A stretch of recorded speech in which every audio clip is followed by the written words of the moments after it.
Default जो होता है वो मार्केट में उसकी खबर आ जाती है। मेरे कहने से डिफ़ॉल्ट नहीं होगा, ख्वाजा साहब के कहने से नहीं होगा। गवर्नमेंट में जी नहीं, गवर्नमेंट की परफॉर्मेंस में किसी से भी मुतमईन नहीं हूँ। ख्वाजा साहब किस कॉन्टेक्स्ट में गए मैंने वो देखा नहीं है, लोगों ने बात की है। डिफ़ॉल्ट उस वक्त करता है जब आप अपने कमिटमेंट्स पूरी नहीं कर पाते। पाकिस्तान आज तक अपनी कमिटमेंट्स पूरी कर रहा है। नहीं, अब एलसीज बंद हैं, एलसीज बंद है, एलसीज हो जाती है, एलसीज ऑपरेट हो जाती है, सारी नहीं खुलती, कुछ खुल जाती है, कुछ नहीं खुलती। तो मतलब अब ख्वाजा साहब से आप डिसएग्री कर रहे हैं कि वो उन्होंने, देखिए ये डिफ़ॉल्ट जो होता है वो मार्केट में उसकी खबर आ जाती है। मेरे कहने से डिफ़ॉल्ट नहीं होगा, ख्वाजा साहब के कहने से नहीं होगा। ये प्राइम मिनिस्टर, और वो कोई ऐलान आप नहीं करते मैं डिफ़ॉल्ट कर गया हूँ, वो आपको हकायक बता देते हैं।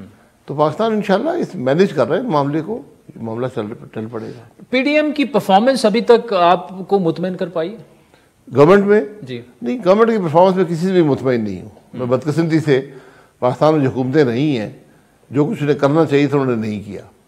अपनी हुकूमत से तो मुतमईन थे? नहीं, मैं तमाम फैसलों से मेरे ख्याल हम ज़्यादा कर सकते हैं। ज़्यादा कर सकते थे, ज़्यादा कर सकते हैं। मतलब मौजूदा हुकूमत भी आप समझते हैं कि ज़्यादा कर सकती है? बिल्कुल बिल्कुल, ज़्यादा मेहनत करने की ज़रूरत है, ज़्यादा फैसले करने की ज़रूरत है।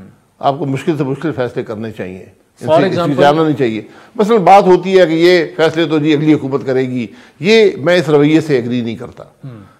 फैसला जो भी उसके नताइज हों, अगर आपका फैसला दुरुस्त नहीं है, अगली हुकूमत उसको दुरुस्त कर देगी, ये बात है।